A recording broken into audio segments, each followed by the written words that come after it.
Hello and welcome to Mediate SW Marathon 1, or otherwise known as Mediate Star Wars Social Marathon. Warrior. I wish. So, okay, I know we have a lot of shows, and this is the final one, I promise. Until we find a new one. But, you know, we do a lot of things where each of us picks something and we critique it, you know. And if you read our books, especially both of mine, there's a lot of references to Star Wars. I mean, we always go on about Star Wars, you know. Even in the podcast, which is literally just me and Ethan, talking about all the films that came out in that year, 2017, we have like a big chat about Star Wars. So we thought, you know what? Do you know what the internet really needs? It needs a podcast where four white guys give their opinions on Star Wars films. I feel like there has actually been a lack of white guys who don't know what they're fucking talking about making podcasts. Yeah, I know. And I think it's up to us to fill that gap. So the format of the show is, for some reason we're doing it chronologically, so we're starting with the Phantom Menace. For some reason, this is the sensible way to do it. Don't give me our flashback order nonsense. Prequels are sequels. Anyway, God. the point of a prequel is meant to act as a sequel. Anyway, what we're doing is essentially we're going to do 2 films an episode, once a month, every month, with all the Star Wars films, and we're going to go through. I think before it starts, we'll have a little chat about, you know, like, have we seen it before? What our expectations are, and then afterwards we'll do like a full-on kind of like Mediate style review. And then, so in this episode we'll do that with the Phantom Menace, and then we'll do it with Attack of the Clones, and we'll go on until we reach the Last Jedi, which we have already done. So it'll kind of be a reassessment, I guess. And we're kind of doing this also as like an unofficial way of like, Johnny wants to like watch the Star Wars films, and you know, I want to show Ethan the Marvel films, so he can realise that they're not all 6 out of 10s. So, you know what? Should we call it like the Disney off or something? I mean, that's the Mediate MCU Marathon, which works better than Mediate SW Marathon. But we're going to start with... We should have a more marketable name. You have to start with Star Wars, alright? Like, if we were to watch it like incrementally and then name the podcast around that. Like Star Wars Seconds, Star Wars Hours. Star Wars Minute. Okay. So, the Phantom Menace... Star Wars movie. This came out in 1999, obviously. I mean, we don't need to go too much into all the hype and everything. First of all, we'll start with Ethan. Ethan, have you seen the Phantom Menace? I've seen every Star Wars film. Have you seen the Phantom Menace? And how many times roughly do you think you've seen the Phantom Menace? I've seen the Phantom Menace, and I think I've seen it... I'm going to say 3 to 4 times. When was the last time you think you saw the Phantom Menace? Ooh, 2 years ago maybe? Okay, and because you've seen it, like, what do you think you'd give the Phantom Menace out of 10? I think I would probably give it a 4 out of 10. Alright, so I've seen the Phantom Menace a lot because I watched it so many times as a kid growing up. I'd say I've seen it over 10 times. Most recently I saw it last year, twice. For various academic reasons. I would also give it a 4 out of 10. Johnny, have you seen the Phantom Menace? Yes, I must have, I'm sure. I don't know, it must have been ages ago. I've definitely not seen it since I'd started being critical about things. So you can't give it a score? Yeah, so I've not seen it before realising that they were bad. Yeah. As in, I like, watched this film a lot of times because, like, as a kid, my mentality was like, I'm going to watch Star Wars. I'll start with the first Star Wars and end with the last Star Wars. But yes, yeah, the last time I watched this, I didn't even realise there was anything at all about Jar Jar. That's how young I must have been. Tony, have you seen the Phantom I Menace? have not. I don't know if I've seen like hardly any of the Star Wars films, apart from the good ones, such as the sequels. You've absorbed them through cultural osmosis. Though. Yeah, I'm sure you've seen obviously. every clip. Famous moment from... You're not going to be like, whoa, Darth Maul has a double-bladed lightsaber? Anakin is Darth Vader? You're not going to... It will be interesting to judge it first-hand instead of second-hand. Because from second-hand, I think this is probably going to be a piece of shit. And let's see how bad or worse it can the get. only real history that you have with the Star Wars universe is when my Xbox froze while we were doing Janice Pants and Lego Star Wars. That scarred me for life. Do you guys see why we needed to actually just do a podcast where we watch Star Wars? I mean, like, I think in every single one we've done, there's been a reference. When a light novel or just a podcast? Just in every general? podcast. Yeah. I mean, I remember the first... It took like 30 seconds in the first one to make a fucking prequels joke. You guys ready for it? I am. Brace yourselves for the trade negotiations. Missa called Jar Jar Binks. Missa, your humble servant. That won't be necessary. Oh, but it is. 'Tis demanded by the gods, it is.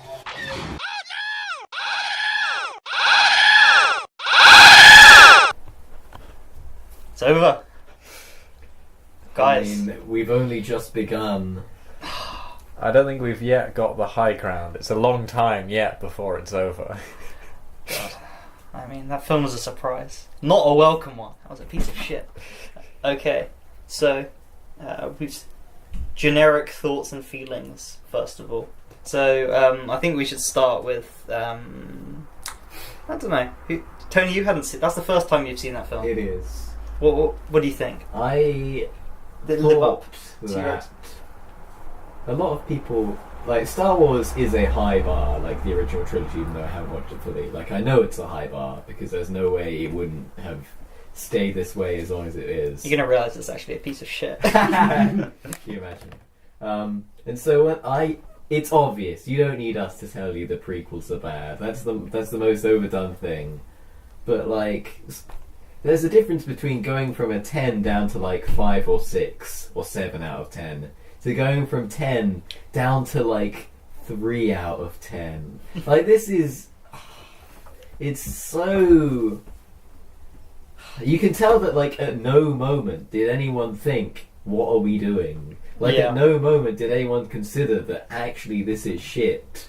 Like it's just a man with runaway control, and like, did even he think it was good? Like, I doubt he liked what he was doing. I guess they were all possessed by a demon to make an incredibly bad film. Have you seen the? I mean, I'm obviously going to put a gun up at the beginning because I was fucking going about it. But have you seen the clip on YouTube where he reacted to seeing it for the first think I time? might have. I may have gone too far in a few places. Being the best thing anyone's ever said. I think the one thing that sticks out first and foremost is one, how lame everything is. Like the settings, backgrounds, aliens, even the fight choreography at the best high point probably in the trilogy is still lame. It's still like, I guess you could call it a kids film, but it's also a film where people get fucking stabbed with a lightsaber, so you know.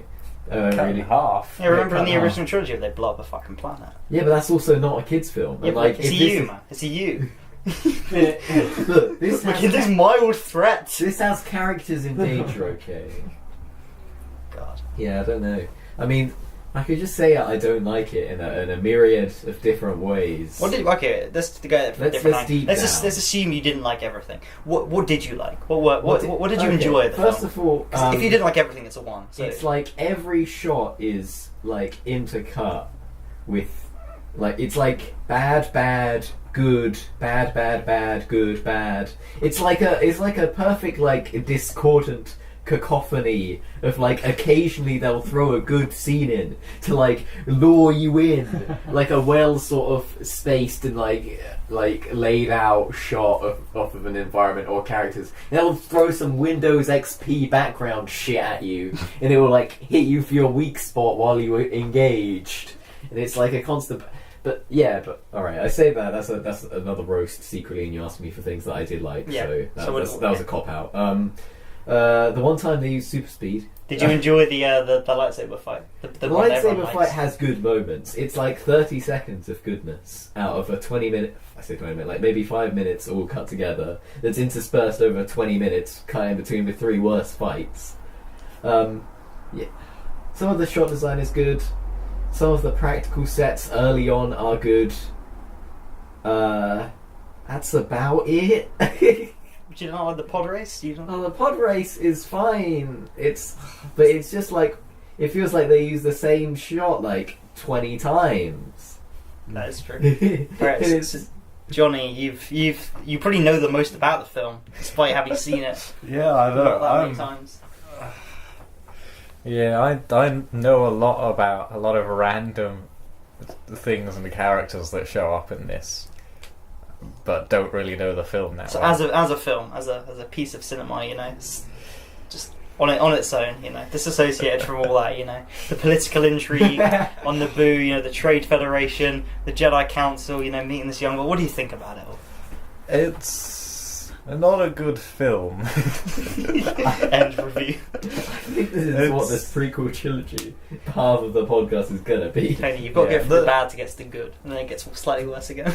Yeah, what this is, it does feel like, even within the visuals you can see that basically it is them chucking a lot of things and hoping some of it will stick. And some of the visuals are good, a lot of it is terrible. Some of the ideas are good, a lot of them are terrible. And you get a feeling with a lot of it, there's a lot of ideas and throwaway sentences that would make a much better thing to focus on than what the film ends up focusing on, which is like nothing and everything at the same time. Because there's the political intrigue, there's the there's gambling. Yeah, there's high stakes gambling. The pod race properly fleshed out. You could have a good race thing in there. You've then got occupied Naboo and all the stuff going on there. It's a lot of interesting ideas that are like poorly ignored, really, a lot of the time. Right, Ethan. Can you add anything to the shitting on the Phantom Menace thing that everyone's been doing for like 58, maybe 19 years? You don't need us for this. I mean, audience. no one needs us anyway. So. Marcus is a hardcore fan. He's been waiting for someone to shit on this film. Yeah, I mean, he watched the Mr. Plunkett reviews, and he's just like, I need more than an hour's worth of like criticism of this film. Yeah, it's pretty bad. While watching it, there are quite a few things that you just go, God, who on earth could possibly think that this was okay? There's someone that a general audience individual will go, yeah, that was pretty cool. None of it really is that. There are a couple of things I do like. I'll talk about that. Two things mostly, really. So there's one segment of the film that I think is actually done really, really well. It's towards the end. It is during the lightsaber fight with Darth Maul, Obi-Wan and Qui-Gon, and it's actually really well done, tense build-up with the gates, the red laser gates that stop them from meeting.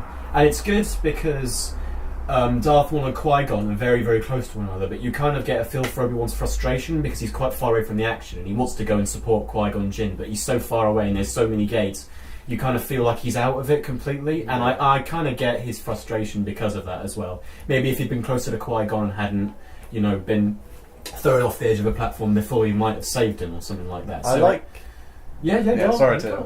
like the first time it's done, and it's if it hadn't been being spliced between a whole other different scenes, it would be a great. It would be a great moment where this big fight suddenly stops, and it's just them facing off. Yeah, it's just a long pause of silence that kind of feels like the friction's building up a little bit, and then it's just all going to go. The way the music slows, just the drums, But the second time it happens when it's Qui-Gon and Maul fighting whilst Obi-Wan's watching. Oh, sorry. Oh, that is the first time, because the second time it's Qui-Gon's dead, isn't it? The first time's Qui-Gon meditates. Yeah. First time Qui-Gon meditates. Second time they're fighting, Qui-Gon dies whilst Obi-Wan's just watching. Oh, so which one do you think is better? The first one. Oh, yes. Okay. Yeah. Yes. I think the second one's a weak point because Qui-Gon dies, but it's really a no fault for Obi-Wan. He was like a centimetre too slow or whatever. Well, it isn't even that. It was he didn't run fast enough or didn't realise what it was going to close. It's no fault in Obi-Wan's character that leads to that problem. It's such an empty reason for Qui-Gon to end up dying. What do you think about the death of Qui-Gon in general? Because I think just watching the film, it kind of, even though I know it's coming, it's always a bit surprising. They do always kind of subvert your expectations. You say that, but for me, one of the biggest problems with making a piece of work that is set before something that already exists is that you can already, foresee what will happen to certain characters. Oh, yeah, Qui-Gon's not making out of that trilogy because he's an important character and he's not in the original trilogy, so he has to die. It's the same problem with Rogue One, which we'll get onto when we come to watch it. But yeah, I mean, that's a problem with prequel storytelling in general, though. If you don't see them, then they don't really matter. Yeah, exactly. If they're a new character introduced in a prequel, they probably don't matter. I think the thing with being surprised by Qui-Gon, and I know we've recently had a big debate about intention in fucking making things, but I have a feeling they wanted his death to be like a climax, and they just fucked up because they don't know how to pace anything in this. And it was like, I guess it just comes out of nowhere. And the character as a whole, he dies, but he's also really shit. So it doesn't matter, the fact that he's your intro. This is episode 1. He's the leading Jedi, right? And you've got this whole like idea of the Jedi being like having a problem because right now there is peace, but it also shows you it from the perspective of someone who disagrees with that system. So I don't get it. I 100% think that halfway through this, he was setting it up for like you spend like Obi-Wan should definitely go off the ship and like bond with Anakin, but then they cast Liam Neeson, and suddenly it's a Liam Neeson film. So you have to give him more scenes, and it's just Liam Neeson being very charismatic and being the best thing in the film, but the character makes no sense. Absolutely makes no sense. Yeah. And like it's kind of, I don't know, because like there's definitely some like, you can take it as a surface level kids film that 2-year-olds will enjoy Jar Jar, which they probably will, or you could take it as like some of the politics stuff is interesting, but like you're kind of like hedging your bets there. No one's going to enjoy this whole film. There is not one person who can. Such a mishmash. Yeah. Like personally, like I feel like every scene that Sheev is in, it's just he just steals it. Like he's so over the top and just chewing all of the scenery. And in the next one, he chews even more scenery. In episode 3, there is no scenery because he's fucking eaten it all. And I love that. So I think the more he hams it up, the more I like these films. And the problem is there's just not enough of him. Yeah. Because one of my favourite characters actually is Captain Obvious. Oh my pointing out every I can't believe I didn't know thing. this guy. And it's the moment where this film kind of embraces that it's a kids' film. Yeah, it's over the top. It's scheming a villain with a little head turn. Yeah, the side eyes so that are passed around the Jedi Council in a way that their side eyes can bounce from council member to council member back and forth to build up energy to give the ultimate look of disapproval at the person who's trying to do the obvious correct thing. Do you know what that is though? That's actually a piece of foreshadowing for the bit in Return of the Jedi where they're nodding, you know? I don't really get what George Lucas was trying to achieve with his vision, Ethan. His shit vision. He's bad. I'm talking about Palpatine here. I mean, was he? Do you think that he was trying to make it so that it wasn't obvious that he was Emperor Palpatine, or do you think he just did a crap job of making it look like he was nothing like it? When no one finds out. I think his plan is quite good. It's so contrived and never really explained properly. It's so contrived, and it's also one of like 3 massively contrived subplots in this film. Like, first of all, there's the gambling setup at the beginning. I think it is the plot because his name, he is the Phantom Menace. That's like the point. I totally or like the Phantom Menace is more. Yeah, like you think more is the villain. I think the Phantom Menace is George Lucas, but that's and the Emperor is Rick McCallum, the producer of this film. Watch the beginning. We can just think about this, can't we? Because the Phantom is a ghost, and the Menace is just someone who comes to. It was Inspector Ghoul. Right. Okay. Just very quickly. I know a good thing I want to say about this film. All right, go ahead. Nah, forget it. Let's fully get it out. All right.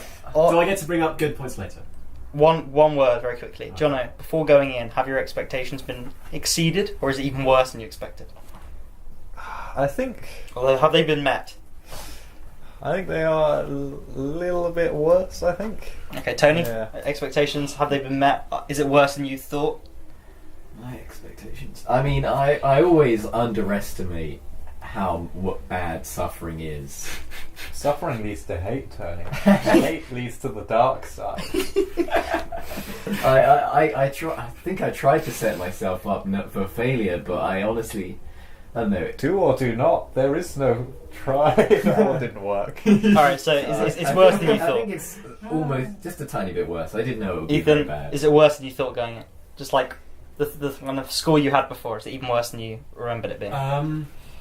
No, I think it's just about as bad as I remembered it. Okay, it's worse for me, definitely. But I don't know why this time it just like I just couldn't handle it, man.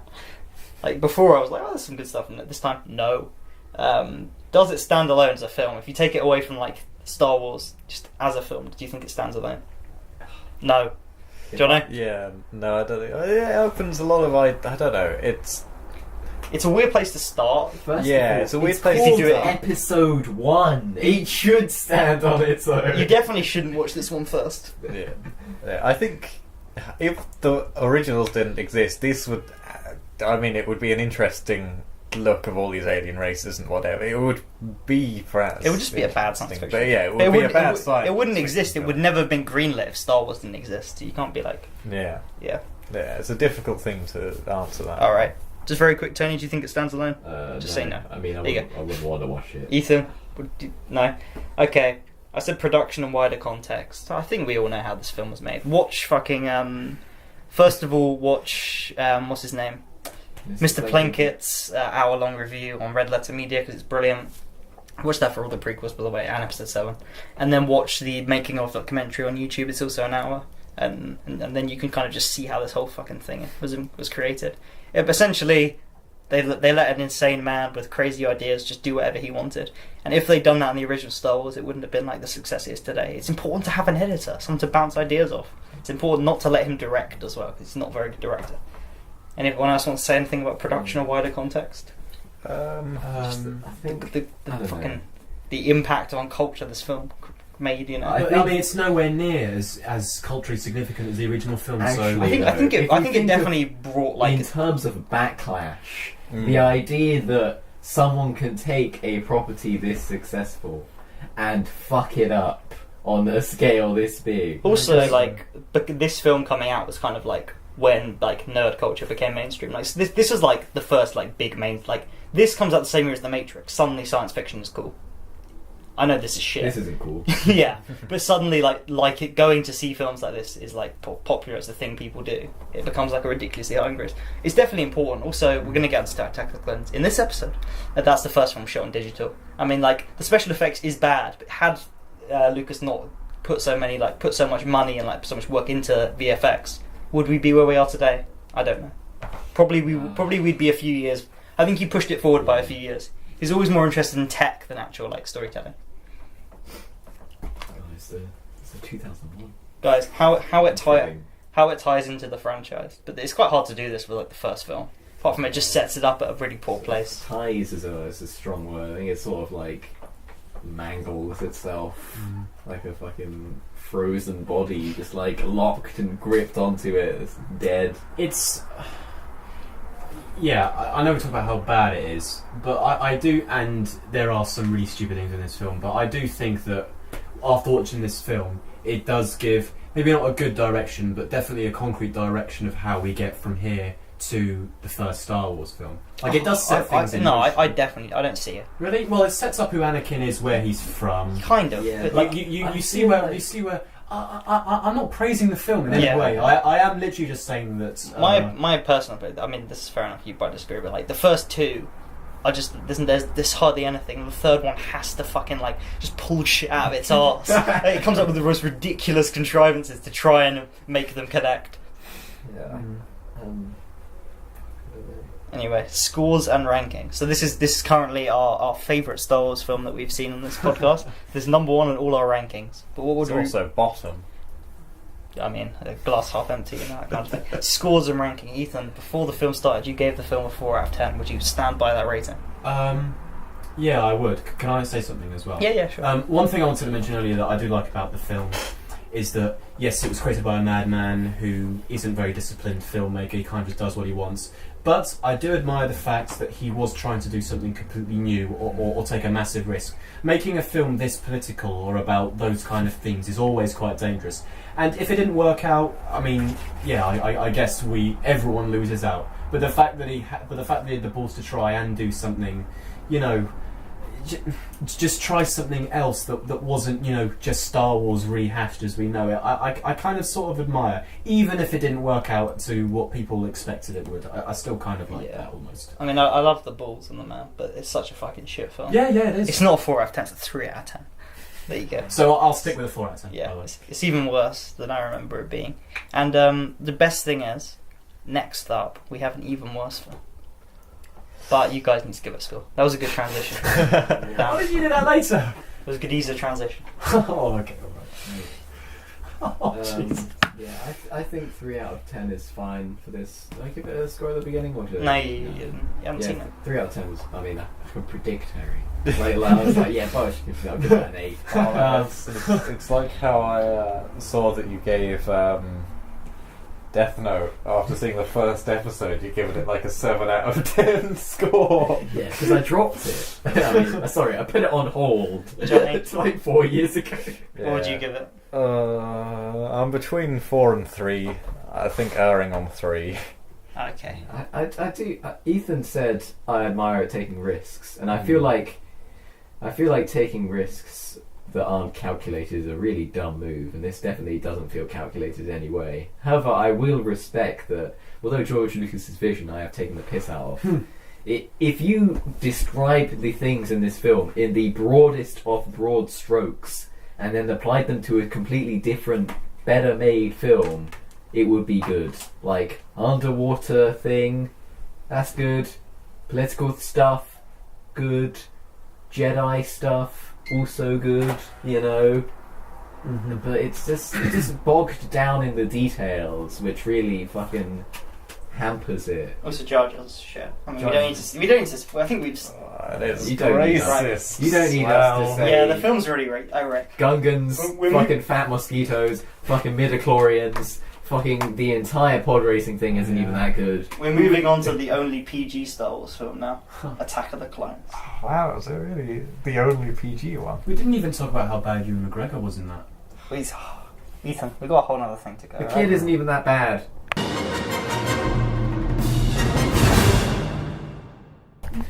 Alright, so George Lucas, it's been 3 years, you know. He's had 3 years to make the sequel to the Phantom Menace, and he somehow makes it worse. I don't know how he manages it, but Attack of the Clones is widely considered by most people to be the worst Star Wars film.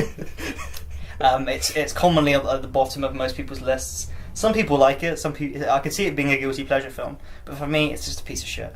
And I would give it a 2 out of 10. Ethan, you've seen this film. What would you give it before going in? Well, I think it's worse than the Phantom Menace, and it also is probably the worst I've seen. So I think I'd give it a 3 out of 10. Johnny, have you seen it recently? Have you seen it? No, again, I've not seen any of the Star Wars films since I started being critical, and I might not have even seen the original. Do you expect ones. this to be the worst one? Or are you looking forward to No, it? I think it's going to be better than the Phantom Menace. Tony, what do you think? I really hope that Lucas could, cause he must have some good qualities about him to have been involved with the creation of both good and bad things. Well, And I hope, he kind of directs, writes, produces, so... yeah, I hope some of that goodness he uncovers again. But that's the optimism in me that will be crushed soullessly by this film, no doubt. But it's kind of like how you said people criticised the Phantom Menace and said it was really terrible.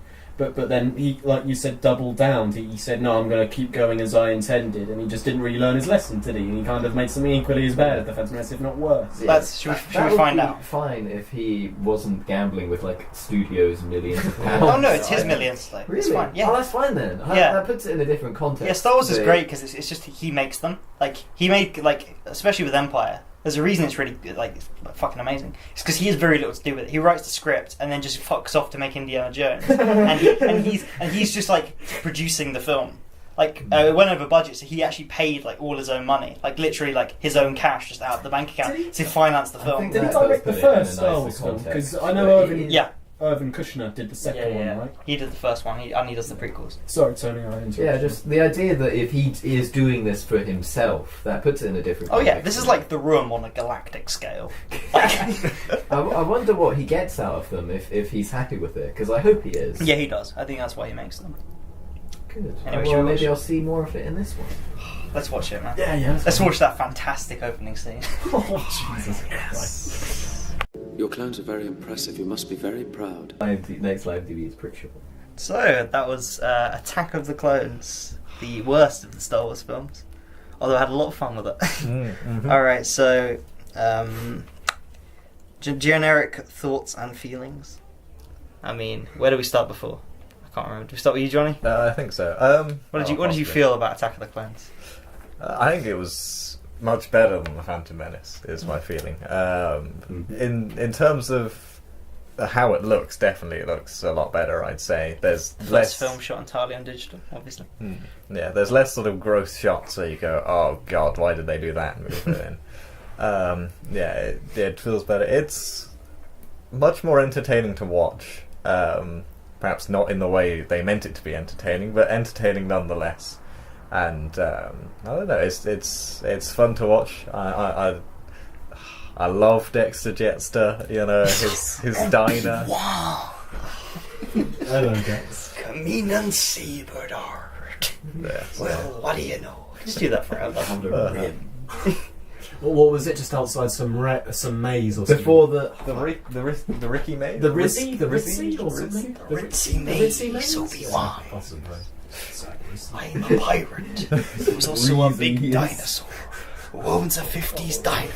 Camino and Saber Dart. Why does he own a 50s diner and is married to a droid? I mean, With a fucking Bronx accent. because it's Star Wars. It's the least Star Wars thing in Star Wars. I mean, it doesn't really matter that he's married because he's having an affair with Obi-Wan, isn't he? I The don't. sexual tension in that scene is unbelievable. I mean, personally, when I was watching fucking Luke looking at those twin suns, I was like, oh man, look at that whole galaxy he's going to explore. He's going to go to Dex's diner. He's going to go to Geonosis, the Colosseum, the Droid Factory. All these great locations for him to explore. Yeah, this film was bad. Well, That being said, Tony, what were your thoughts? first of all, I instantly want to say that this film is paced much better than the first one we saw, and I think that makes it immediately more watchable. And as Jono said, there's less purely just complete ugliness in this film, which is good. Slowly ramping up as we go along. Yeah, I think the CGI is a lot better, and there's more well designed shots, and I think the film overall is just I don't really see why you'd say this one is worse than the one we saw. The one before had like no redeeming qualities, right? It was just garbo, and just had like all I remember is the fucking fight on the Windows XP background. This one had some like good action scenes. Like, honestly, I think Jango Fett versus Obi-Wan, like, it was a massive meme, but it was still like entertaining to follow and watch the way their different powers bounced off each other, and I think at the time it would be less laughable and more good. I mean, now it's laughable and it's good at being laughable, but I think at the time that would have been much better. I mean, I'm going to stand by saying this is the worst one because I keep going back to the Phantom Menace is a film for like 2-year-olds, and it works as that. It's got the slapstick comedy, it's the plot's pretty like there's the complex stuff which you can just skip, but like I mean there is just slapstick comedy. There's one or two cool action scenes. There's the pod race. This kind of feels like a mess, and it's made for no one. Like in terms it was of made for me, Harry, to like, give it like a pretty low score, but better than the other one. I feel like as a child it's kind of it's a bit darker. It's not so dark. It's not Revenge of the Sith, which is just like made for like it's the first Star Wars film being Harry. a 12. Yeah. It's like I just don't. I feel like all the problems kind of come with it being in this PG. It's kind of in this like grey area between the Phantom Menace and Revenge of the Sith, which is kind of like I feel like the of the 3 prequels, those are the best 2, and this one kind of falls in that shoddy kind of grey area. The plot makes absolutely no sense. I feel like this one kind of I don't know. I feel like this one's honestly It's a lot funnier. And that's more because quotable. there are a lot more scenes of just like Anakin and Padme, which you're meant to take seriously, which is like some of the worst written thing. I guess in the Phantom Menace, the dialogue doesn't matter as much when you've just got like Jar Jar knocking about. Like, whereas like in this one, it's just like 2 people in a dark room talking, and that somehow is worse. Like the love story especially is awful. At least Ewan McGregor's hamming it up, and it starts off like as an amusing like this is a really pervert sort of guy. Oh god, like the fact even trying to view the film with Anakin being a hero. It's like, no, he is not a hero. He is. I don't think she likes me watching her. He can sense everything going on in that room. Don't look at me like that. I don't like it when you look at me like The that. fact of this being like a grey zone between the 2 films, I think that matches for it being in the middle of the trilogy. It's like a transition where it zooms in on Anakin's face as he smiles after killing all the fucking. Maybe it's just because it's kind of like I feel like the Last Jedi is probably going to be better. I mean, it's probably going to be better than Episode 9. Empire Strikes Back is the best one, and this is the kind of middle of the prequel trilogy, and it's kind of so ambling. It's like there's so, despite all the fucking like the flash and like all the laughs that we had. And all the incredible CGI that's going on, nothing really happens. I don't know. I feel like they handed a disposable army to fight the other disposable army, and that's the film. I guess the Phantom Menace probably has more of a plot. Yeah, but the problem is the way the Phantom Menace has a plot is that they've got to go back to Coruscant, but their thing breaks, so they've got to stop on Tatooine, and so the boy they meet has got to win the race so that they get. Don't make me defend the Phantom Menace. I definitely prefer massively contrived the first one. This one, it's it's about armies. At least you can see that. It's about Sifo Dyas. This film is definitely positioned as like the cool one, and as we've said, like be like cool and corny, two sides of the same coin. This is not cool. This is like the lamest shit. Although I know we're going to disagree on this, but I feel like if something is unintentionally funny, you can have a great time with it, laugh at it, but it's still a complete piece of shit. I mean, this is bad. No matter how much fun but by being, I mean, it's funnier because it's also less garbagely like constructed.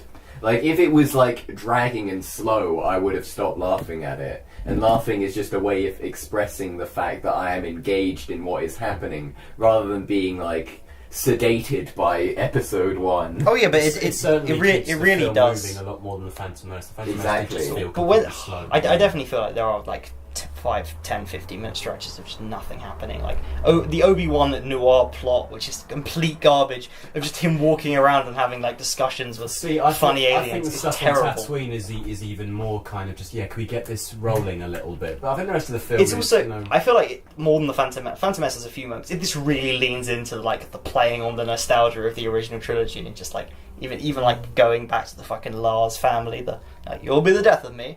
All those moments that are just so heavy-handed that just make me cringe. Yeah. Ethan, what are your thoughts? So I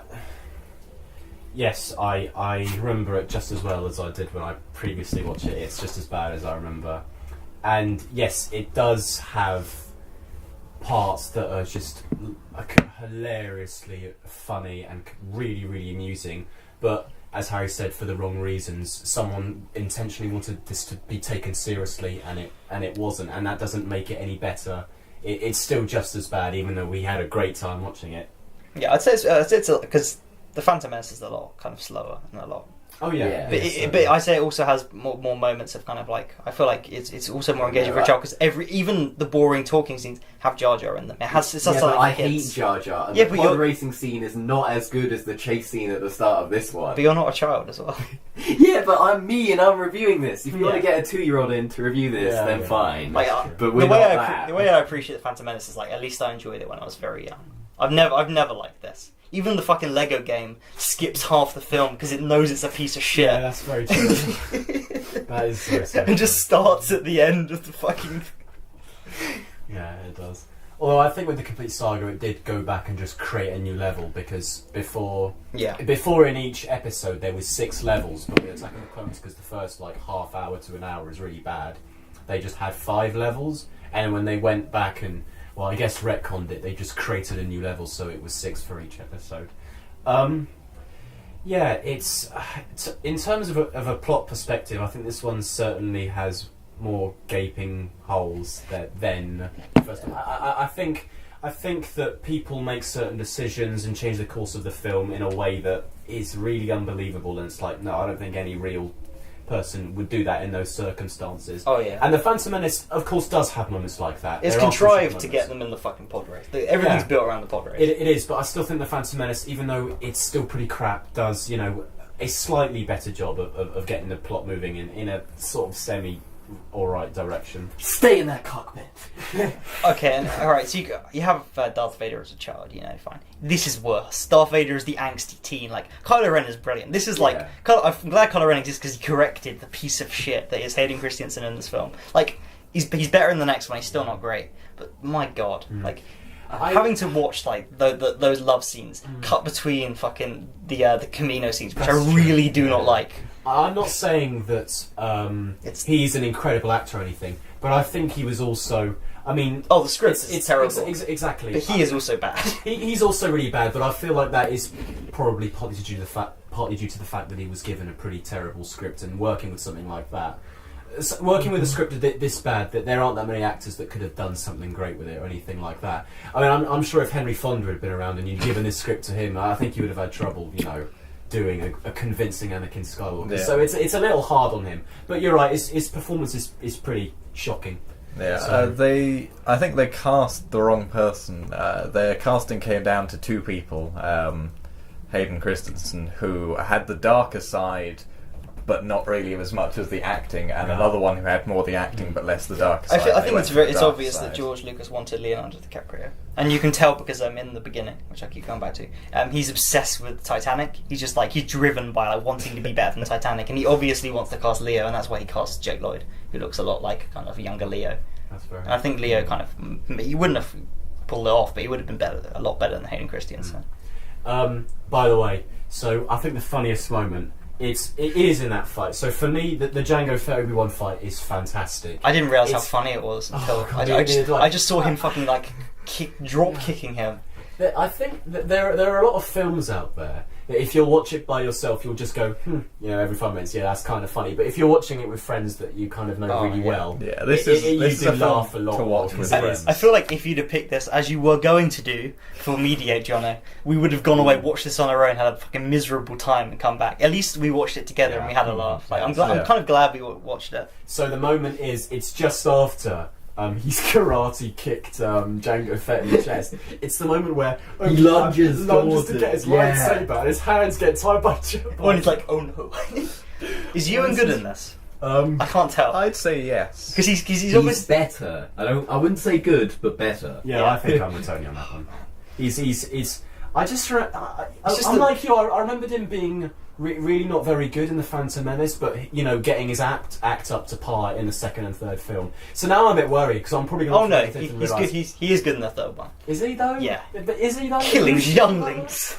Yeah, but even that. I mean, that's not well delivered, is it? That's bad acting. So he's not better. He's probably just funnier. I definitely feel like. I mean, I don't want to just repeat the same things, but you're going to have to because it's fucking Star Wars. But the whole Alec Guinness was having fun with the dumb script is translated into a character that makes no sense. That he's this wise teacher who always follows the order, and teaches preaches Anakin to be patient, never lose his lightsaber, but also jumps out of windows and just throws it around and gets into the dumbest scenarios. Also, the asteroid bit fucking sucks. I think that highlights the hypocrisy of the Jedi, Harry. Don't H-bomber guy this, Tony. They're not secretly masterpieces. I'm not saying they're secretly masterpieces. I'm saying if you're comparing one pile of shit to a slightly smaller piece of shit, you can use basic reasoning to see which one. Yeah. I don't know.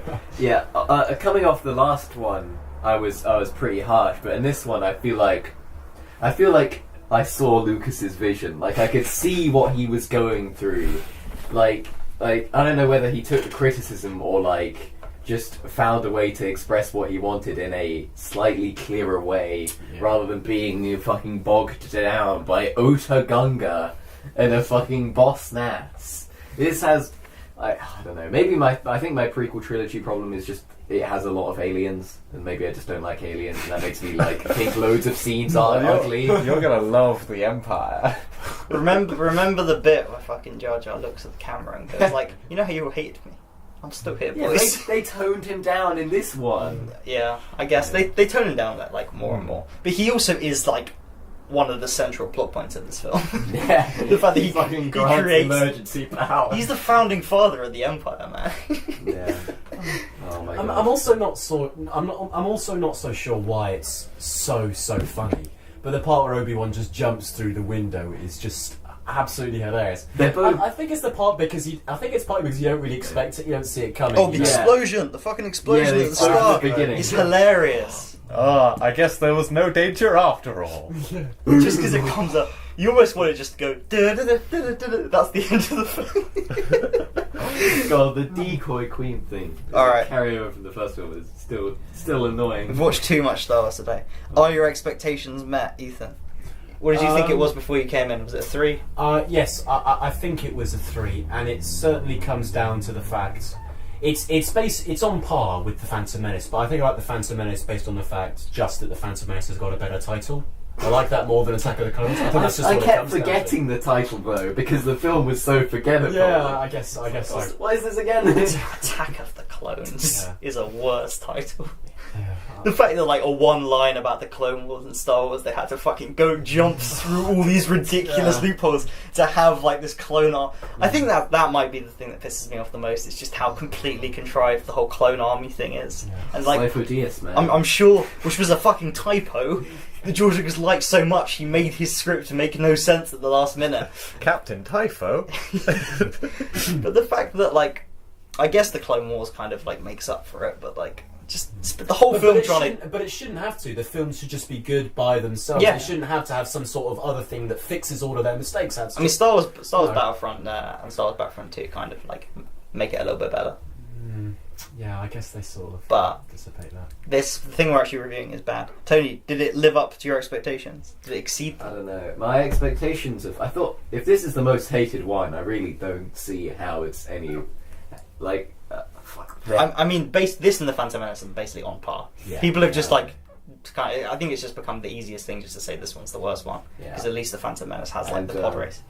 Yeah, this one I don't know. I can't really say what my expectations were. They were always pretty low, but going into this one, I was like pleasantly surprised. You know, I thought it'd be horrible, and it was just bad.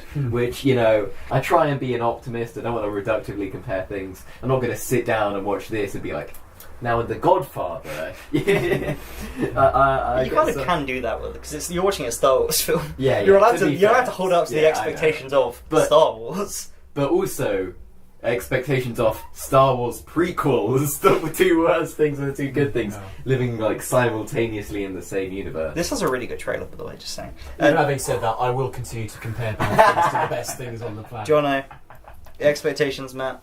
I think Matt possibly a bit exceeded.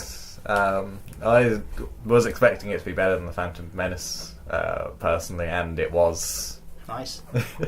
Right. Can I just say two last things? Hang on, have we done ratings yet? No, that's the end. All right, cool. Okay, production and wider context. It's a fucking piece of shit, who cares? Does it stand alone? No, but it's the funniest. I mean, I'd recommend anyone to watch this film with a group of people. Yeah, it's and I think but it does. Also, you don't need to have watched the others. Yeah, because the flashback order cuts out Phantom Menace and has this one. Yeah, because it's better. But in terms of like, does it stand alone? I'd say. I mean, I wouldn't expect the middle in a trilogy to stand alone. God, yeah. But I'd rate 3 films 2 out of 10. This is one of them. The Room and Love Actually, the other 2. And like, I would recommend these films more than like most 8s. Like, this is the funniest shit ever made.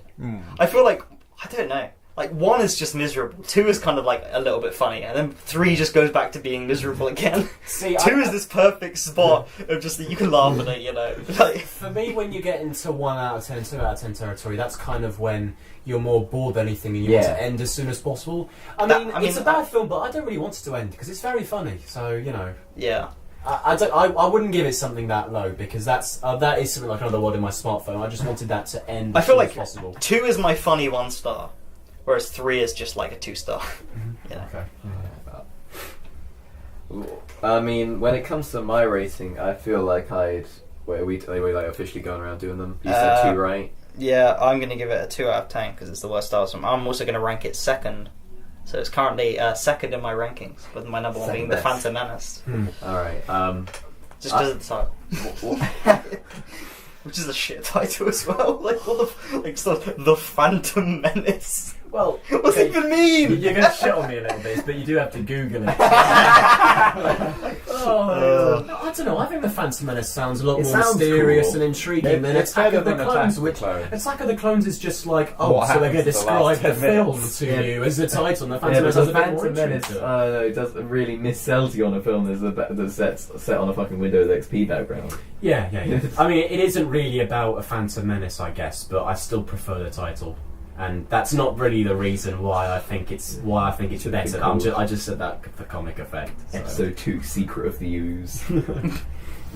Yeah. Also, I want to talk about the love story really quickly because Oh, Ethan, can we just wrap this up? It is Alright, actually go on, like, then, go it's a on. piece of shit, the love story, and no one believes it. What are you going to give it out of 10? I think I'm going to stick with my 3 out of 10 rating because my least favourite thing about it, I think, is the fact that Phantom Menace was quite bold. It was risky. There was a lot of uncertainty behind it. Didn't know if it would pay off. This, I think, is just stupidity because if you're doing something that's stupid, it means that you're doing something again, thinking that it will have a different outcome and people will prefer it more. He's just done something as ridiculous as the Phantom Menace, expecting people to like it Don't you see any elements of him like learning from his mistakes in this? No, because I see that in Revenge of the He Sith. definitely Revenge of the Sith. doubles down. And also, like, Yeah. in terms of getting the Phantom Menace, which starts at a stupid place anyway, Yeah. to fucking A New Hope. With or this Star with Wars. this film, This actually takes it further away. Yeah. Apart from that final shot, which kind of invokes Star Destroyers, but like, yeah, this feels even further with away this from Star film, it Wars. feels like he's embracing how dumb the first one was and continuing along that trajectory. He's with a Revenge of the madman Sith. doing what he wants, and I think I do I've love learned that. to- He's got to consider I've his learned audience to- as well. No, why? He's doing this Because for he's- himself. This is his personal Yeah, project. it is, but and I you fucking are love just it. But get people should be happening making together film- with. People should be making films for other people, right?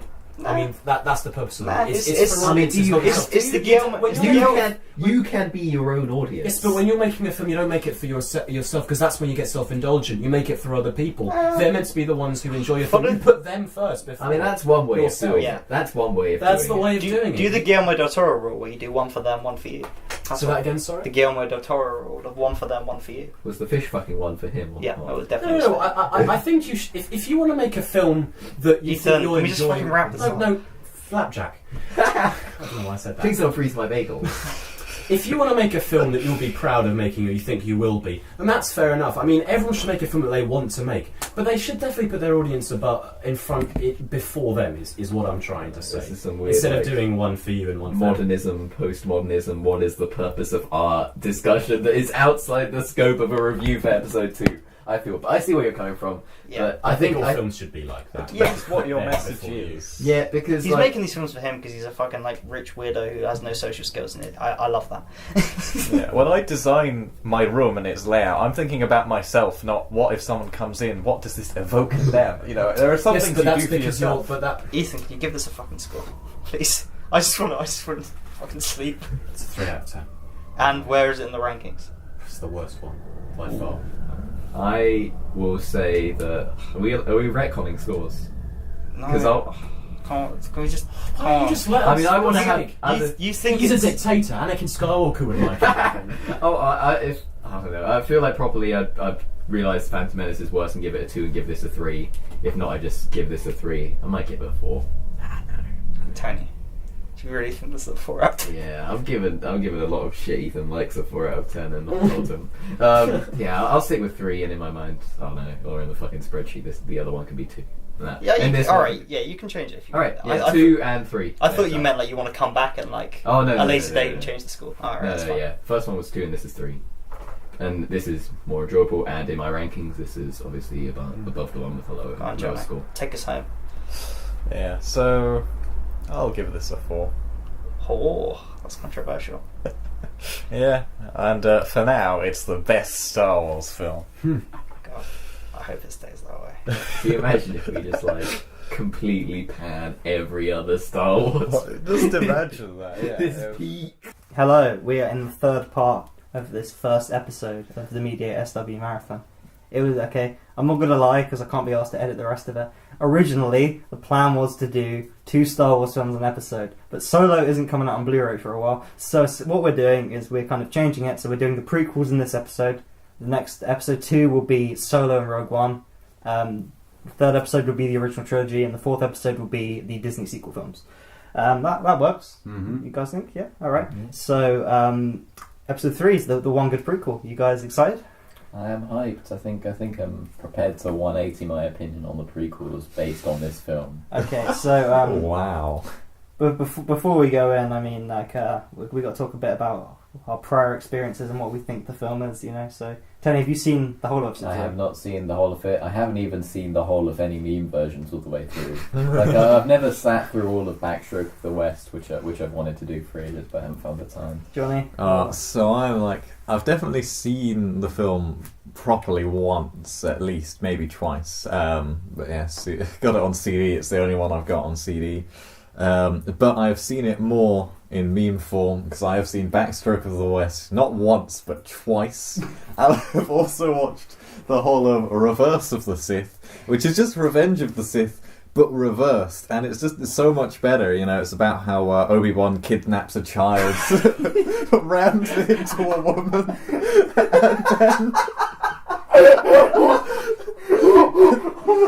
and then goes about, you know, he revives his old friend and then convinces him that this old man must be locked into a chair.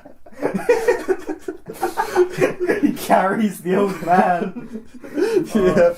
And then they fly away, leaving him there. Yeah, it's just a band. Yeah, it's even got, you know, a great scene, the Great Revival, where just all these dead bodies are brought back to life. Oh my god! I want to be watching Reverse of the Sith. What is that called? Order 67? Yeah, I think it is. Yeah. 66. Yeah. No. In Harry's thing, it was Order 67. Didn't you have like 65 orders before 66? I had 69 orders. Oh god. But yeah, I really want to get Reverse of the Sith and then come up with like subtitles to actually make a proper plot to it. But no, it's... So the actual film Revenge of the Sith, do you know what you'd give it? Or do you not? You've only seen it once. You can... I can't really rate it, but it's going to be worse than the meme version. When was the last time you saw Revenge of the Sith? Well, the last time I saw it in any form was definitely Backstroke of the West, which I watched while I was in Iceland because I had no other entertainment. So it had to be something, and that was it. What about Matt Rap? When was the last time you actually saw like the vanilla film then? Well, I've seen it a few times. But before 7 became my tradition at my grandparents' house, I thought that Revenge of the Sith was like the only good DVD they had, and they had a pirated copy of it, so I just watched it every time. Do you know what you'd give it? Yeah, I'd probably give it a 5 out of 10, because I don't think it's very good. It's just pretty average to me. Alright, I don't know. I feel like I've seen this film more than I should have, because I had all the Star Wars films on video, but this one, the video of it didn't exist, so I couldn't find one. So I had this one on DVD, and then we didn't have a video player anymore. So there was like, before I discovered Blu-rays were a thing, there was like a 5-year phase where this was the only Star Wars film I watched. So I feel like I've got a soft spot for it. It's obviously like, I consumed it through memes like 1,000 times, like just the amount of pictures of it. I think I'm going to give it a 6 out of 10. Mm-hmm. Yeah. Because I actually quite like it. Maybe even a 7, if I'm really feeling good. I genuinely quite like it. Well, we'll see how just the based version of it holds up, since we've seen it altered and carbon so many times. Should we start? Yeah. Do it. Game time started. This is where the fun begins. So yeah, Star Wars Episode 3, Revenge of the Sith, is a movie that we all just watched. Yeah. Yeah. Who wants to start? Well, Could describe what happened in the film. Well, according to a mistranslation, the war came, the Republic encountered, 2 squares fight the vehemence, and improbity fills the world. The wise words of the opening crawl of Backstroke of the West. it's a hard film to talk about because you can't really experience it in its original form, because it's just evolved. It's become the memes. It's become Backstroke of the West. It's more meme than man now. Yeah, it's like Vader, you know, when he gets off the table. You know, it's more meme than man. Yeah, It's the final chapter of essentially the Vader origin story. I think we should, Tony, because you haven't seen it. Yeah. Was it better or worse than you thought? It's quite long, and there were moments where potential shone through. And like I say, I am prepared to become a prequel liker. I think I'm going to 180. I'm going to, even though the films are bad, I'm still going to defend them as an idea, just because George Lucas is an absolute mad lad. And he's less of a mad lad than this one, though. I feel like he's focused his craziness down over time. He's trying to make up for it. Wait, actually, maybe he's like, his drug-fueled haze of Attack of the Clones has worn off, and he's like, shit, I've got to tie these together somehow. Yeah, this one, like, oh man, I can't imagine the timeline of being a Star Wars fan as these were coming out. Because you'd be like, they're finally not complete garbage is like the best thing you can say. I think from listening to like Star Wars Minute, who just like interviewed every Star Wars fan, like no one cared about this film. At this point, they kind of just lost interest in the prequels. Oh, fair enough. I think most of them kind of just... Fair enough. I mean, he had already had 2 attempts that he had, I'll say failed miserably in the nicest way possible. He failed them miserably.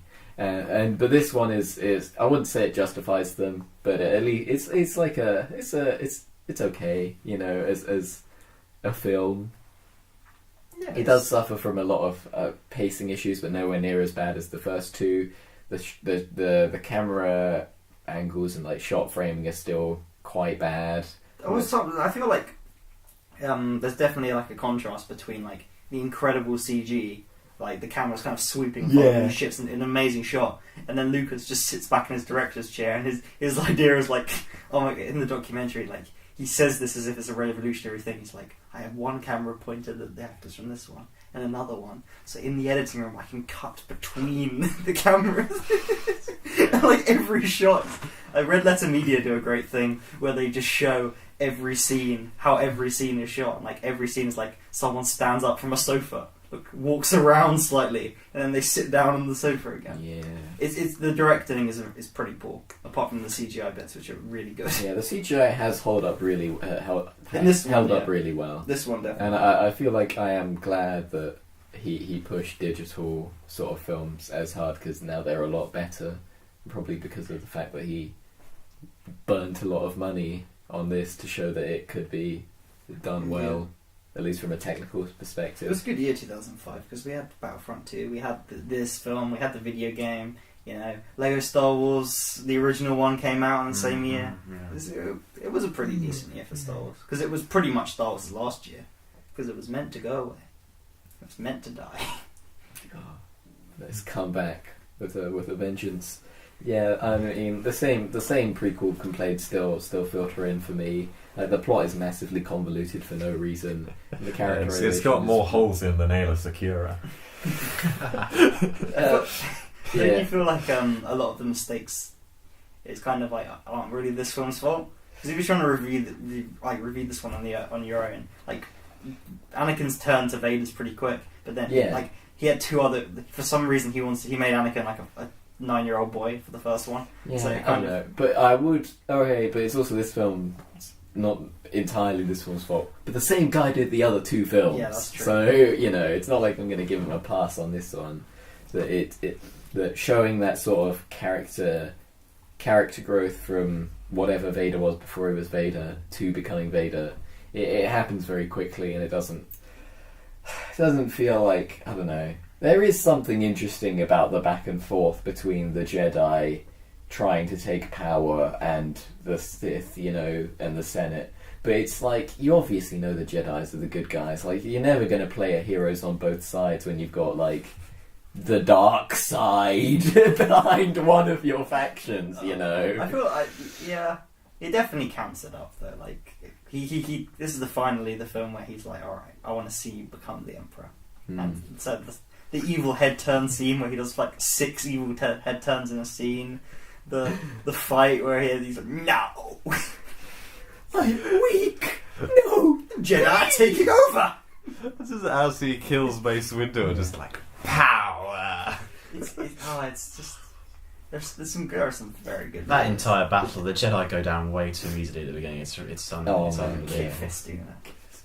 Well, Kid Fistu actually stands a chance. Like, he actually fights back. The other 2 just lightsabers. They let the Chancellor kill him. It's weird because the first person to die is a dueling specialist of a Jedi Master. God, it's terrible. Oh, no. Yeah, I love how much the lore just doesn't fit the films. I'm still unsure about Obi-Wan in this film, right? Oh, Ewan McGregor's great in that. He does provide a nice beacon in this film. He's funny, but I still get the impression that his delivery is so flat most of the time. Don't you know the shield generators are still up? I still wasn't feel aware of that. I still feel like the idea of a young Obi-Wan makes no sense, because like of how Alec McGuinness plays it as like this wise old warrior who's also like incredibly insane and mad, and he's just having too much fun. Yeah. So Ewan McGregor's got to give these monologues about patience and like be wise, and Anakin like you're learning well while also fighting like a 4-armed robot riding a dinosaur. Like there's kind of like a disconnect. He's worked out in this film a special ability of like either being in a cockpit of a ship or looking like he's about to get in it, and then just in the next shot being somewhere completely There are some different. things I've never super noticed speed. before. Like there are some things. Millennium Falcon. Yeah.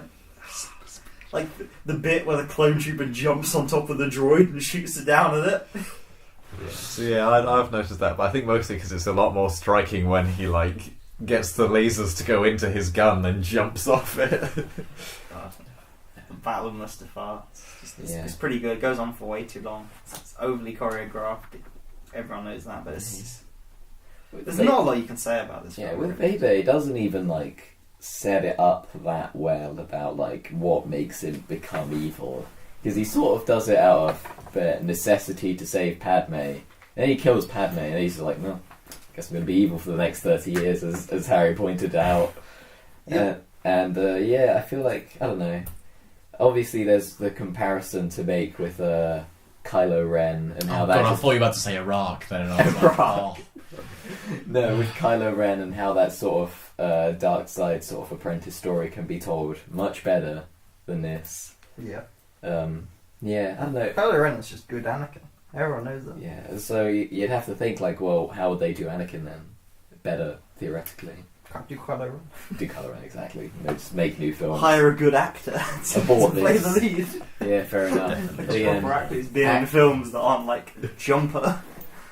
It might have been better if Jump. they'd actually cast Adam Driver as Anakin in the prequel trilogy. Even as a child. No, I mean he wouldn't have been a kid in those films. He was already an adult by those films. I imagine. Well, how old's Adam Driver now? It's like 30. I'd say he was older than that. anyway. You really think he's only Well, 30? he's in his 30s at least. He wouldn't have been.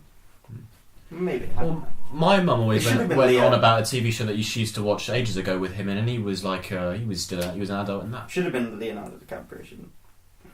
Yeah, that would have been better, much That, better. that's obviously who he was going for, because otherwise, why would he cast Jake like? Hmm. Who just looks like Leonardo DiCaprio? Yeah. And he's obsessed with Titanic as well. That's important to say. Yeah. Well, he was born in Titanic isn't even 1983. that good though. Adam Driver. So he's 13 years younger than like. So he would have been 22 in 2005. Oh well. He's apparently 1.89 meters tall. How wide is he though? He's Mr. Worldwide. Mr. Galaxy. Mr. Galaxy Wide, of course. Oh man. Yeah, that's his shirtless scene is way better than the one in this film, obviously. Yeah, it's really hard to talk about this film. Yeah, I don't know. Everything's already been said with the prequels. Yeah, which is why we're doing a podcast about So something that I noticed about all of these prequel films that I don't like, and it kind of takes me away from the engagement with it, is because that they're shit. but this is partly the reason. I think 80% of the motion of the camera makes you realise that you're watching a film. The way that it zooms in and out, the way that it moves, it feels really unnatural, and that always pulls me away quite slightly. Oh, yeah. Especially The this one. opening's really good as well. I really like. I really Yeah, the like opening is really And good. then after another happy landing, the film doesn't really pick up until Order 66. There's kind of just a lull of content. I remember Hayden Christensen being better in this, but he's just as bad as he is in the other film. Yeah, he's not as bad. 'Cause Probably not. For You're about right, half yeah. of it, he's just being evil, and he can do Yeah, that well. it moves into something he can do a lot better, which is being like creepy and Yeah. slightly. I guess because the delivery of pretty much all of the characters of all of their lives is pretty bad. I guess it has to be just a problem with the script. Then it isn't Ewan McGregor's fault at all. Yeah, it's definitely. I don't know. I think it's the best of the three scripts. But it's weird because there are some lines that I think are really good, but they're just delivered quite poorly, and quite a lot of them with Obi-Wan. In fact, It's the thing that is often said in Star Wars Minute, which is that if you just read the scripts, it actually can seem alright. Yeah. And probably the problem is that I was about to call him George Martin. George Lucas is not an actor's director. He basically just takes the first shot and then that's the one, or at least it feels like a lot of these are like the first time the actors are going through that scene. There's a sort of and also half of unfamiliarity. the actors aren't even in the same rooms when they're talking to each other. Yeah. It's just like, oh man, the footage that is get all the Jedi to stand in a massive green screen room and swing their arms about, and we'll use that as the CGI base for the fights is incredible. oh my god. Yeah, some of the choreography is Oh, bad. a lot of it is. It's all pretty much all bad. You talk about the part where... I'm talking about a lot of parts. Yeah, but you talk specifically about the part where Anakin just fly kicks Obi-Wan across the table. Oh, no. I like the when bit they I like. get a bit more rough with it, especially like because the new trilogy, like all the lightsaber fights, they feel like an actual sword and not like whatever that like. Gentlemen, your swords, please. Yeah, what's that thing that like gymnasts they do like dance routines and they have that ribbon, you know? That's what the lightsaber fights look like. Yeah, I do appreciate the bits where it's almost a little more rough with like the punching and like kicks, when, because that sort of makes it When feel more Obi-Wan like a real fights fight. Grievous and he just kicks him.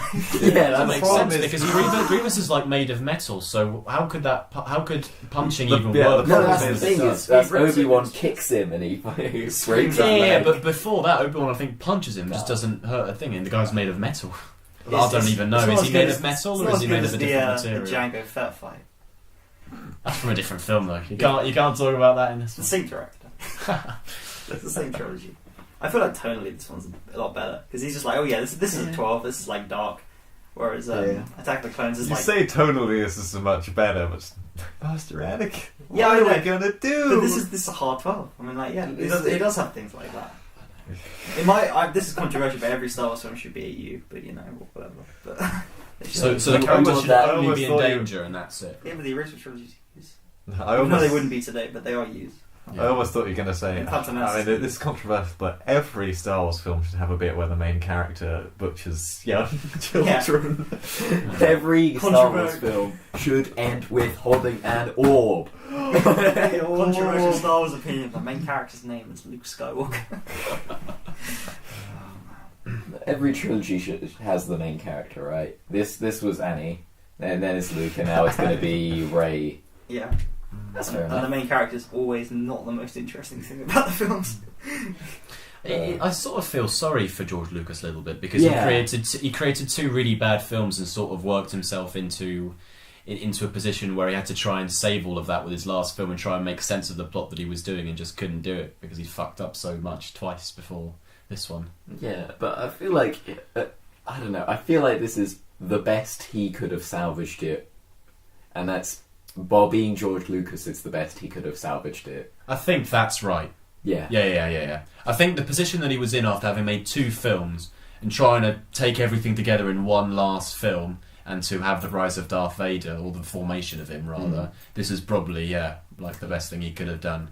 Yeah. Also, just on the prequels in general, if you are going to watch Star Wars, just skip the prequels. Even skip the Disney prequels we're doing in the next episodes. Come on, you just don't need to. What's the point of prequels, man? There's like one good prequel and it's Better Call Saul. That's like the one good prequel. Yeah, that's very true. Come on. It's not Joey isn't a prequel, is it? No, that's a sequel and it's also garbage. Yeah. It's also a garbage. It's so garbage. Only happy when it rains. Yeah. I don't know, my expectations. Yeah, I feel like it's quite a lot longer than it is. Like watching it is like, oh my god, was that really only 2 hours?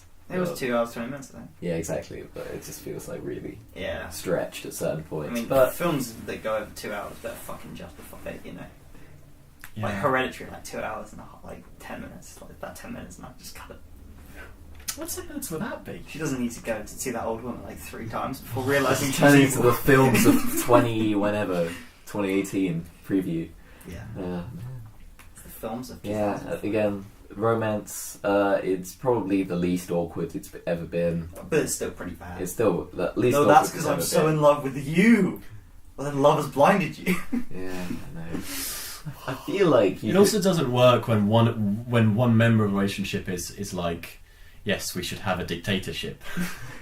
Yeah, like I wish I could just wish away my feelings. fair enough that he I don't know. It there. When he turns evil, right, Anakin at the end, and he's like, I hate you, not because of what you've done, killing younglings, but what you're going to do, become an evil dictator, right?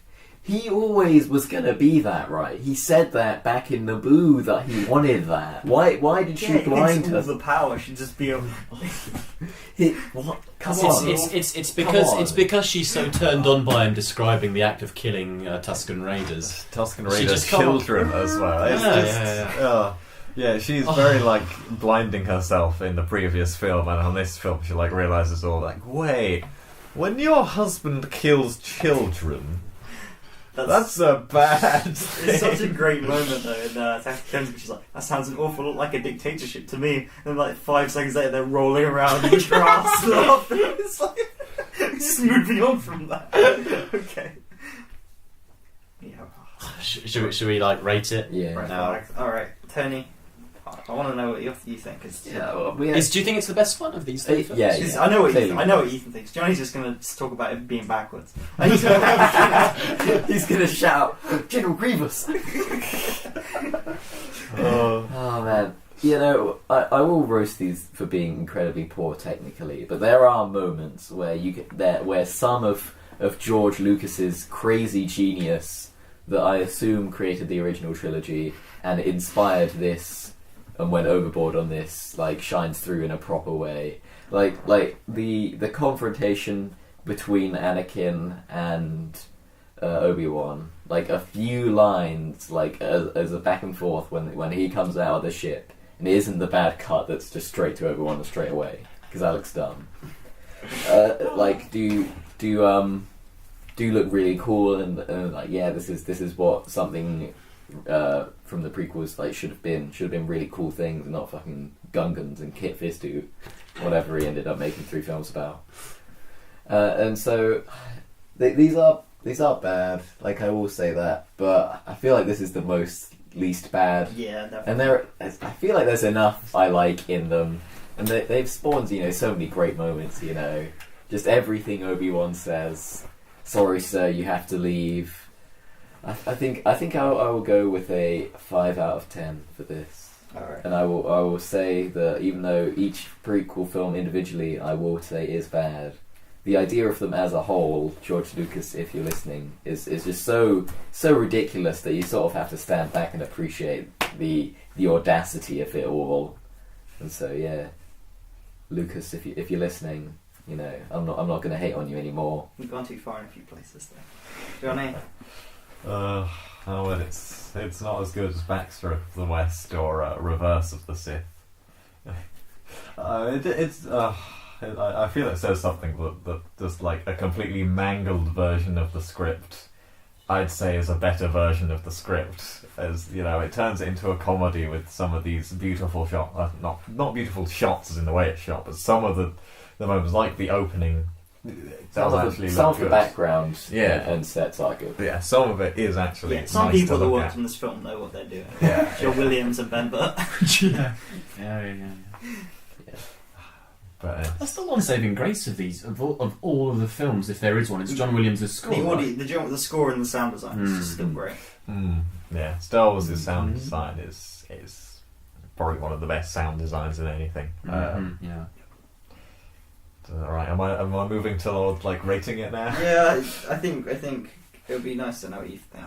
I don't really know what to give it as a number. I can't remember what I gave the other ones as a number. You gave Phantom Menace a 3 and you gave Attack of the Clones a 4. Yeah, I think this is also a 3. Attack of the Clones is your favourite one? Yeah. Wow. I just like Dexter. What do you know? When you said Dexter, I thought you were talking about Jimmy Smits, because he's in Dexter. Ethan, you said you're going to give it a 5 if you lowered it. So you gave the Phantom Menace a 4. Yeah, but that's what I'm thinking. I'm thinking of the fact that I gave John Wick a 5 and this film is a lot worse than that. So I think I will give it a 4. Although it's still the best one, and it's based on the fact that this has made me... It's in brief moments, but this has made me feel like a proper human emotion at various points that isn't just laughter about how bad it is. Like, there are some moments that you go, oh, yeah, that's quite sad, I guess. Oh, yeah, that acting's not too bad, actually. Killing younglings. Yeah, well, obviously there's a lot to be desired with this film. But yeah, I've not really got much more to say than that, I'm afraid. I think I'm going to give it a 5 because it's actually it's less. I don't know. I felt like a lot of the time I don't know. I want to like be optimistic about it, this especially one, compared to the I other two. I don't know if I still think it's more of a positive 5 than a negative 5 because it's like a lot of the film is like camping it up deliberately and that's great, but then some of it, like there are just moments like, well, why have Anakin just kill a bunch of children? Why a lot of things that make me kind of question. I don't know. Why did Christopher Lee do a front flip? It's not it's a bad film that I can take like pleasure from. Yeah, surely Phantom Menace is the worst because it's like bad, but Attack of the Clones and this one are funny bad. No, Attack of the Clones is bad. I factored but Attack of the Clones, we laugh. Ethan, I Watching factored in how funny they were into the scores, and the scores weren't great, even so. No, that's true, but I'm saying Phantom Menace has to be the worst because it was just boring bad. No, this is boring. Like, it is quite boring, but it has enough good. I feel like it has enough genuinely good moments that are like... We laughed tons. We had fun. We laughed tons in this one as well. And the first one had Windows XP background levels of CGI and, like, Gungans and all the stuff that I really hate in the prequels. If all the prequels were like this, I wouldn't have as much complaint about their overall, like, garbage design sense. This is definitely the best of the prequels. I think everyone kind of admits that. It's just, is it a good film? Yeah. Did I say 4, yeah? Yeah. Okay. Cool. The Ranker, Tony, is it the best Yeah, one? I think it is the best. Okay, so 5 might be a bit too high, but for you I'll stick with it for now. Revenge To of the- retcon 2. It's Revenge of the Sith, Attack of the Clones, Phantom Menace. So for you, they get better. I'm going to say it's the best one. So for me, it's Revenge of the Sith, the Phantom Menace, Attack of the Clones. Johnny, you gave it.